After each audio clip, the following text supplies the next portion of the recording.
Hello guys, നല്ല മഴ മതിയോട്ടാ. ഈ മഴയൊക്കെ എന്തെങ്കിലും നിങ്ങൾക്ക് പറയാനുണ്ടോ?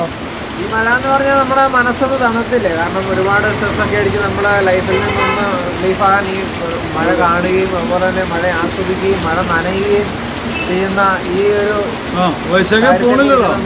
നമുക്ക് പറയണ്ടേ, മഴ ഇസ് എ വെരി സൂപ്പർ.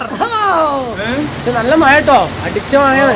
ഇതൊക്കെ പെയ്യുമ്പോ ഒരു പേടി മനസ്സിൽ വരുന്നുണ്ട്. 2018 ഒരുപാടൊക്കെ ഇത് 2-3 ദിവസമായില്ലേ അടുപ്പിച്ച് മഴ പെയ്യുന്നത്. മഴ പെയ്യണം. കാരണം എന്നാ എറണാകുളത്തെ സംബന്ധിച്ച് അറിയില്ല, മഴ പെയ്ത പെട്ടെന്ന് ഇവിടെ എല്ലാം വെള്ളം പൊങ്ങി. ഇങ്ങനെയൊക്കെ ഇപ്പൊ തന്നെ നിറയും. ഭയങ്കര ഡേഞ്ചർ സിറ്റുവേഷനാണ് അമൃത ഹോസ്പിറ്റൽ ഏരിയ. പുറത്തൊക്കെ നമ്മൾ നെഞ്ചിനെ കാണിച്ചു.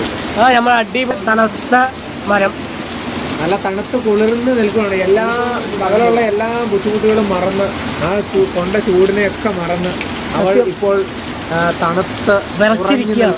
നെല്ലിക്കൊക്കെ മുളച്ചിരിക്കുകയാണ്. നെല്ലിക്കൊക്കെ നല്ല ഒരുപാട് നെല്ലിക്ക ഉണ്ട് കേട്ടോ. പക്ഷെ എന്നാലും അവളെ ഇപ്പോഴും കാണാൻ എന്തൊരു ഭംഗിയാണ്. പിന്നെ തീർച്ചയായിട്ടും പിന്നെ കേട്ടോ മനസ്സിലാക്കുന്നത്. അവന്റെ പേരെന്താണ് പറയും? എന്റെ പേര് Suresh. I am Suresh from Vypin. നിങ്ങളുടെ പേരെന്താണ്? Pradeep. I am Pradeep from Kottayam. Bye. നമ്മുടെ പയ്യനെ നന്നായിട്ട് എല്ലാവരും ഒന്ന് സപ്പോർട്ട് ചെയ്യുക, ലൈക്ക് ചെയ്യുക, കമന്റ് ചെയ്യുക. വളർന്നു വരുന്നവനെ ഇവന് നല്ല മിടുക്കനാണ് കേട്ടോ. Okay bye.